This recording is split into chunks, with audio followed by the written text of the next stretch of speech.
Hello and welcome to Commodity Champions. I'm Manisha Gupta. The Finance Minister Nirmala Sitharaman will be presenting the Union Budget in exactly 2 weeks. And the commodity space is ready with its list of expectations. Let's start with the dry fruits industry. It's expecting more focus on ease of doing business, reduction in compliance burden, and the industry is also hoping for a rationalization of duty on nuts and dry fruits, and of course an introduction of production-linked incentive scheme. Joining us to discuss this further is Rajat Bola, Director of Bola's Agro. Rajat, hi, pleasure having you on CNBC-TV18. We do understand that dry fruits really became the talk of the town, especially after COVID, when everybody started looking at dry fruits as a part of their daily diet. And we've seen good growth in an annual basis when it comes to dry fruit industry within India and consumption as well. First of all, with the numbers itself, what is the kind of growth that you're working with for India, for the industry? So we are seeing a double-digit growth in dry fruits in post-COVID. And we are seeing the growth coming from Tier 2 and Tier 3 cities and from non-traditional consuming markets of dry fruits, that is South India and East India, whereas the traditional markets were North and West. So the dry fruits industry has grown out of the traditional dry fruits of cashew and almonds to now walnuts, dates and other products which are now consumed all over India as a part of the diet. Oh, absolutely. Rajat, how would you look at the market right now? I mean, would you say that it is going more organized as the years go by? Yes, it is. So we are seeing a lot of products which are coming out in the retail market, which are health snacking related products which use dry fruits as the core ingredient. And these products are not at all cannibalizing the existing market. So every single such product which has come into the market has added to the demand. And no matter what anyone says, the growth has been consumption-led and not supply-led. So, Rajat, if you were to categorize organized and the non-organized market, because we do understand when it comes to commodities, it's very fragmented. How would you look at the organized versus vis-a-vis non? So the organized segment has grown to around 25% of the business today. And this has majorly been fueled by modern trade, organized retail, and health snacking space. And it is expected to grow in the last 3 years post-COVID. The growth from unorganized to organized has been really rapid, and it has grown almost twice than it used to before. Oh, absolutely. So, Rajat, comes budget and there is an expectation from all sectors. It would be very interesting to understand that for an industry which is growing by leaps and bounds and to not traditional areas as well, and within Tier 2, Tier 3 cities also, and has made sense in sense of value addition and snacking and processed food, etc. What is it that this sector is looking forward to from budget? See, one of the main reasons for the growth in Tier 2 and Tier 3 has been the introduction of the GST Act. So it rationalized the duty within India, the taxes within India, to a level that all the regions, the processors and marketers in all the regions could compete. And this has fueled the growth to what it has reached today. Today, I think the government has to further the initiative into dry fruits by rationalizing the import duties, because the import duties today, for example, a commodity like dates is still 99% unorganized because of the duty structure of 22% import duty, and there is a free trade agreement with UAE, which is also being misused. So rationalization of import duties is one of the major demands that we have with the government, and especially in products like dates, walnuts, which have 100% duty. And moving the duty structure from a percentage duty structure to a per kg duty structure, like they did with almonds, can open up the market. And we can see, and we've seen how the almond has grown over the last 10 years. This is also an industry which does not have PLI. This is also an industry which perhaps is really fragmented. Would you seek some subsidies, some support from the government as well, as all sectors are doing? Absolutely, absolutely. And this sector has been employment generating sector traditionally. If you see, all the majorly cashew has been the dry fruit which has been processed in India for over 60, 70 years now. And this sector is employing women at scale and across the coastal belt of India. And most of the industry, as you said, is fragmented, and there are small scale industries and MSMEs which do require the support of the government. Rajat, a very quick one then. When it comes to scaling business, I do understand that Bolas Agro, your company, does quite a well job. There are various more companies, more startups coming in within the dry fruit as a segment as well. Do you see enough market for all? There is enough market for everyone in this industry, to be honest, because there is both growth as well as there is growth in the organized sector as well as the growth in consumption. So when these two go hand in hand, I think it is very important for us to understand that there is room for everyone to grow. And we've been working very closely with a lot of startups, developing, helping them develop ingredients for protein bars, for snacking nuts, which is, for example, in the UAE and European markets, the snacking nuts is 10 times bigger market than India snacking nuts segment, and it is a segment that can grow to much bigger than the European market segment. All right. So that's the healthy part of the diet, of course. Rajat, as always, thank you so much for joining us. And we are hoping that you get some healthy stuff coming in from the budget as well, so that this industry can grow by leaps and bounds, as has been the case with demand. But that's about nuts and dry fruits. Moving on, let's talk about gems and jewelry sector. And this sector is hoping for an import duty cut, first of all, on gold from the current 15% to at least 10%. In its pre-budget recommendations to the finance minister, the industry has sought mandatory hallmarking as well as establishment of a jewelry export center at Gift City. Joining us now to break all of that down is Sabyasachi Ray. He's Executive Director at Gem and Jewelry Export Promotion Council. Mr. Ray, hi, thank you so much for joining us at CNBC-TV18. I know it's a long list, but if you had to choose the top two, what would that be that would help not only ensure that the exports grow well, but the international trades and relations also stay firm? See, if you talk to me about the top two, of course, diamond is a major commodity. So we are talking about starting with the taxation scheme, special taxation scheme for special notified zone. That means safer rule for the transactions, over the transaction, the turnover tax, what is there. So we are talking about that. That is one of the issues what we have discussed and we have called in the budget. The second thing you have already told, that we are talking about reduction in import duty on gold. That is one of the issues, because that is proving to be very costly for the exporters, because on 15% of gold plus 3% of GST, if around 20% of the value of gold, if our exporters have to give in the bank guarantee, that is very costly for our exporters. That is one of the things what we are telling, and of course the reputation of the country as such. And the third thing also, one of the things what we are also talking about is, popularizing or allowing the atmosphere to manufacture the platinum jewelry for exports, because platinum as a metal and platinum jewelry is gaining its traction in the international market for export. That is another thing what we are talking about with the government. I do want to understand about the diamond impress license as well. I mean, that is something that we do. I do know, I've been talking to you earlier as well. That is an important one as well. Do you think the finance minister would work on this one? See, one of the things what we are looking at, because of some sort of demand crunch in the Western market due to their downturn, and also in China, because of their exports and diamonds are suffering, and also the geopolitical issues what is there. So what we are talking with the government is to shift the trading of diamonds, both cut and polish and rough diamonds, into India.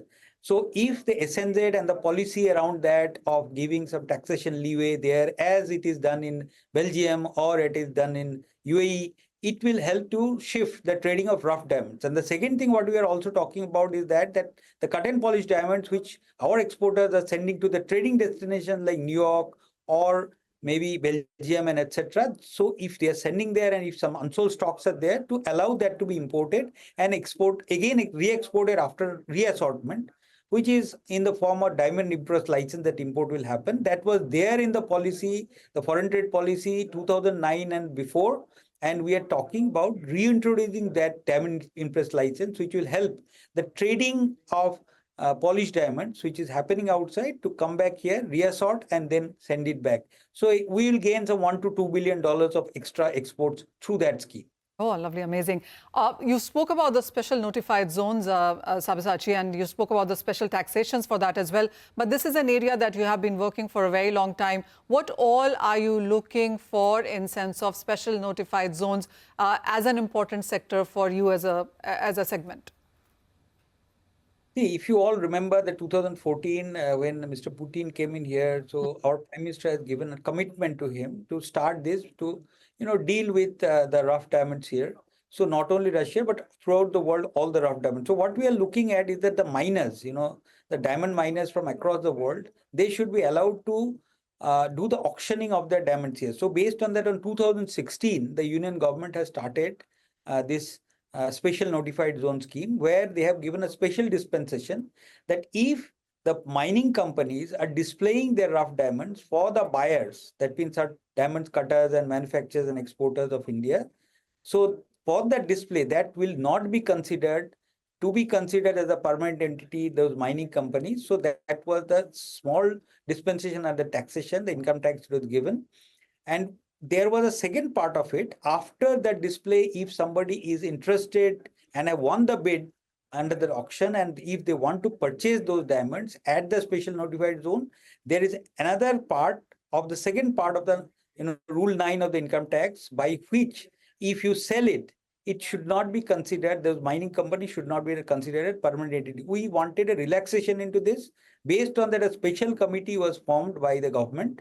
Those committee understood or research on the entire process and saw to it that how an equal dispensation like the other markets like the Belgium or UAE can be given to India, and based on that they have recommended to the government to come out with a safe harbor tax. So we are talking about the safe harbor tax to be introduced, so that the second part of this whole concept is also done, so that more and more mining companies can come to trade their diamonds here, and so that our small cutters and polishers can also buy the diamond directly from the miners. That is one part of the thing. The second part, what we have also talked about, is that it should be expanded to colored gemstone also, because colored gemstone do the similar kind of trading or auctioning, and that is happening in other dispensations like Thailand or Singapore and etc. That also should be included here. So SNZ policy for colored gemstone, that is the second part of it. And the third part, what we are talking, is the small mining destination like Lesotho or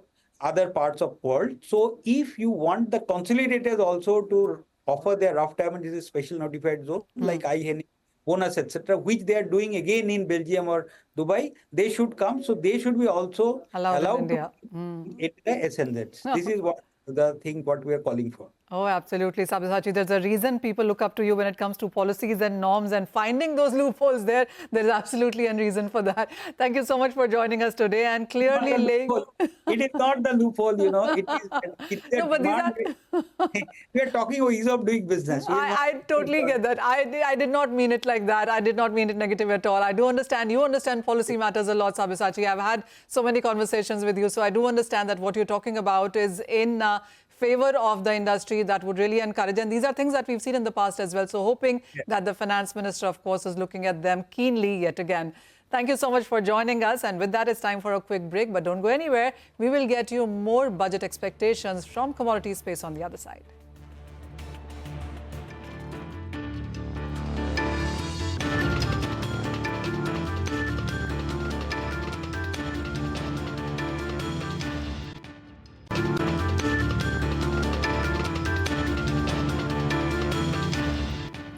Welcome back. You're watching Commodity Champions, and the country's rice exporters may have something to cheer for soon. Reports suggest that the government is likely to relax export restrictions on surplus rice stocks, and this is before the arrival of the new crop in the market in the month of October. Well, to discuss this and the expectations from the budget, we are now joined by Mr. Prem Garg. He's National President of the India Rice Exporters Federation. Dr. Garg, hi, thank you so much for joining us. Well, first of all, on the exports, because the whole industry seems to be buzzing on this. We've seen rice prices, rice stocks do quite well. What are you hearing, and what are the kind of presentations that you've made in this regard? Okay, Manisha ji is very good about this budget session before we are talking, because rice industry, we need lot of things with the government, because definitely we have to demand with the government only, and we expected for our industry, first of all, on the rice to calm down the domestic prices, etc., if they can remove GST 5%, because right now the Indian GST is a very comfortable zone, and government is collecting lot of GST, and rice industry GST 5% is not a big amount. So first our means demand with the government 5% GST they remove completely on the rice. Secondly, export duty, either they fix the export duty maximum $90 per metric ton on white rice and parboiled rice, and or either completely they remove the export duty, because right now we are very comfortable on the rice stocks. Freely allowed export of rice, service tax on 18% on some export services, which we require as a exporters. Service tax should be removed and make it more easy for exporters to make it happen, competitive in the world, as we are exporting about 22 million ton every year.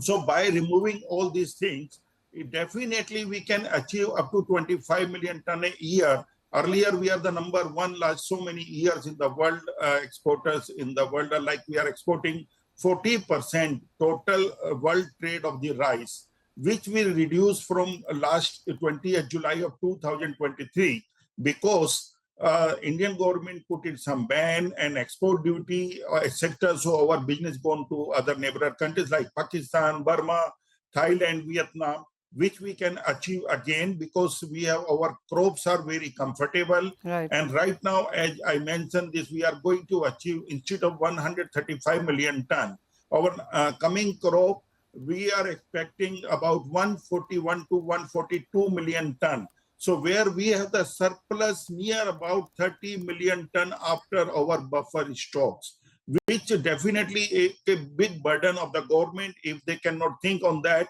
And we expected out of this budget, if government can remove all this duty and reduce the duty or either GST also, that will help to the agriculture sector, farmers. Farmers can grow more, the attention they will give to the rice crops. And this is only not rice crop government is looking, they are looking on the pulses because they don't want to import the pulses. Right. So definitely once they give the agriculture more visibility, like the removal of this again GST and other kind of taxes or service taxes, etc. Would be very comfortable for the industry. Well, yes. So, Dr. Garg, the other thing is, while we've been waiting for all of these announcements to come, are you looking at most of these going through by the budget, or do you think this can happen outside the budget as well by the month of July or August? Because as you said, the new crop comes in by October. No, definitely government, we are looking this export duty side. I think we are looking in next coming of week or 2 weeks. But in the budget, if the government bring all these things, we welcome all these things because the budget is very, very near. So we request to the government if they can do in this budget, and it's very good for the industry. And, also we require on the government in the budget, if they can put some kind of restrictions on the pesticide, which we are using in the rice industry, definitely will increase the production and the export and value addition in the European market, US market, and the different market. Okay. Because right now we are very behind because of this pesticide, because pesticides, they have to stop completely in agri sector. And this is harmful for the human being. So we require in the budget, if they can bring, is very helpful for the industry. All right. So the kind of fertilizers and pesticides used in the food products is one thing to watch out for. But Dr. Garg, I can assure you this one thing, that a lot of people would be keenly hearing the finance minister as she talks about commodities and especially rice, because that clearly has been making a lot of headlines in the last many weeks now. But thank you so much for joining us and clearly articulating on what to expect and what are the representations that rice as a sector is right now putting to the finance minister. Well, let's now shift focus to the solar industry, which has been blooming in India on the back of rising demand domestic and international demand. One of the most important things that the industry is looking forward to is anti-dumping duty for raw materials. Joining us now in the studio to speak about all of that is Pramit Brahmbhatt. He is MD Sahed Solar. Pramit, hi, thank you so much for joining us here. Well, solar is yet another buzzword that we've been looking at, and a lot of raw material which is either being imported or being created in India. But tell us, if you look at the last 2 or 3 years, how has the solar industry grown? Well, solar has a good future as we have seen in last few years. So there are many verticals available where the solar is growing, specifically solar water pumping system, the green hydrogen, apart from the conventional utility scale. So we have a very promising future in India. And as the Chinese companies ban in US, there's a good market available for US as well. So it's a very good scope in India as well as abroad for Indian manufacturers to expand their business. Pramit, how would you look at the kind of policies that we have in place right now? We do understand that there are subsidies, there are also a lot of schemes that have been put out because the government's initiative in renewables has been quite strong. Yeah, well, there are PLI schemes for the solar as well. That is for the whole supply chain, all the way from the ingot to solar panel manufacturing. So what we are looking at, there is some sort of a policy for a smaller and medium-sized manufacturer who can get a subsidized rate on the loan as well as the capital subsidy, because the whole production chain is not possible for all the manufacturers to set up. It is a quite capital consumption. So if they allow some sort of a subsidy for the mid-range manufacturer where they are doing 1 or 2 processes, then it will be really helpful for the manufacturer to expand their capacities. Pramit, would you say that there are a lot of companies now mushrooming up when it comes to solar at various levels? Well, definitely, and it's not only on the manufacturing side, but even on the installation and the commissioning side also. There are a lot of job creation is happening, and as the demand has increased, definitely this industry has grown a lot in India. I would say that is one of the biggest job creator when you look at the power sector. So I would say that growth of the industry is very helpful to everyone, and not just looking inward, but we can also look at the outward market, because there is a huge opportunities available in Africa and the US market. So definitely mushrooming is going to help the industry to grow. Sure. And then it is not the only renewable available. I'm sure that there is competition also from various others like hydrogen or wind and power, and there's just so much happening. Well, there is a huge things developing, like if you talk about wind, there is a new concept of offshore wind is coming up where the windmills are installed in the sea. Hydrogen is another new buzzword, specifically the green hydrogen. Again, when we talk about the green hydrogen, solar is one of the key component. And green hydrogen is not only going to help us for the electric vehicles or the vehicles, but it's also the green part is also used in the fertilizer when we are talking about the green ammonia.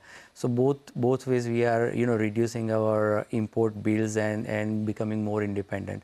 And apart from that, the recent policy in green hydrogen is also government is targeting to export it out of the India. So I'm sure that overall the renewable sector has a lot of scope in coming year, and specifically we see after the new government there will be some more initiative.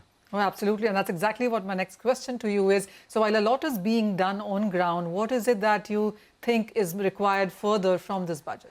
What we see is that, as I said, that some sort of a capital subsidy as well as the a cheaper interest rate for the manufacturer, that will definitely help. I think that we are going to see some sort of a initiative for the agriculture sector, specifically what is going on. There'll be more subsidies for the solar water pumping system for the farmer, as well as the residential scheme, which was one of the biggest project government announced before the election. So we will see these two things are going to get a lot of initiative during this budget. So as of now, as you said, a lot of SMEs and MSMEs are into the space as well, and there are a lot of subsidies when it comes to household solar. Right. Would you also be looking for that in sense of industry? Definitely. So if you look at the per megawatt employment generation, so if you look at the conventional power generation from the coal against the solar, so it's almost a 50 times more employment generation. So it's not only that smaller and medium-sized entrepreneurs can grow in that sector. Also, there are a lot of installers and the commissioning people can get employment. So if you talk about even your normal electrician, he have an additional avenue of income where he can come and install the solar. So I think that is, overall it's a win-win situation for the industry as well as the country. Well, that is one buzzword we will perhaps definitely hear about in the budget this time around. So solar is one thing that there has been a lot of push on, a lot of work being done, and we've seen numbers continue to grow year-on-year basis as well. Pramit Brahma, thank you so much for joining Thanks us for your today and time. making sense of that sector. But with that, that's all the time that we have on Commodity Champions. Thank you for watching.